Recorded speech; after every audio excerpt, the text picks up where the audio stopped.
महाभारत में जब अर्जुन को पैनिक अटैक आ गया, पैनिक अटैक क्या है, इसके लक्षण क्या है और इसका इलाज क्या है, इन सब के बारे में बेहतरीन तरीके से बताया गया है श्रीमद् भागवत गीता में। श्रीमद् भागवत गीता का पहला अध्याय अर्जुन विषाद योग, पहले अध्याय का 28वां और 29वां श्लोक, जिसमें अर्जुन को पैनिक अटैक आ गया था।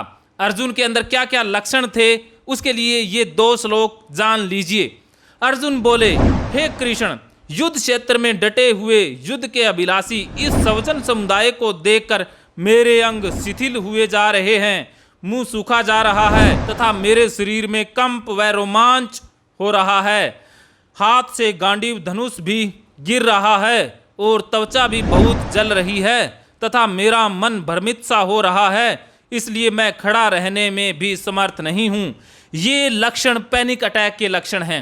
आपके जीवन में कभी ना कभी पैनिक अटैक आया ही होगा। अगर आप वीडियो देख रहे हैं तब कहीं ना कहीं आप भी पैनिक अटैक से तो पक्का जूझ रहे हैं। अर्जुन के अंदर जो ये लक्षण हैं ये पूरी तरह से पैनिक अटैक वाले हैं।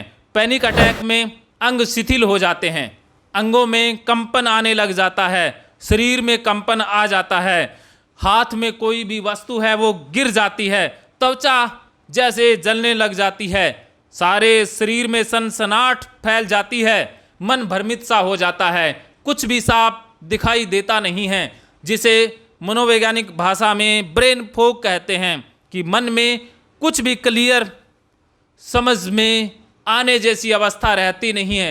मन के आगे धुंधलका सा, कोहरा सा छा जाता है, मन भ्रमित हो जाता है और इंसान ऐसे में गिर जाता है, बैठ जाता है या मुंह लटका लेता है। क्योंकि जिसको भी पैनिक अटैक आता है वो खड़ा रहने में समर्थ होता नहीं है, वो चक्कर खा के या आंखों के आगे अंधेरा आने से बैठ जाता है या कई बार गिर भी सकता है। तो ये लक्षण अर्जुन के अंदर आए थे और अर्जुन भी रथ के पिछले हिस्से में जाकर के बैठ गया था। धनुष, गांडीव धनुष उसके हाथ से छूट गया था। श्रीमद् भागवत गीता में पैनिक अटैक का इलाज भगवान श्री कृष्ण करते हैं। पहले ज्ञान योग के द्वारा, कर्म योग के द्वारा और बेहतरीन तरीका समर्पण, सरेंडर, भक्ति योग। अगर आप भी पैनिक अटैक का पूरा पक्का सही इलाज चाहते हैं तो श्रीमद् भागवत गीता थेरेपी से कभी भी मुंह ना मोड़ें।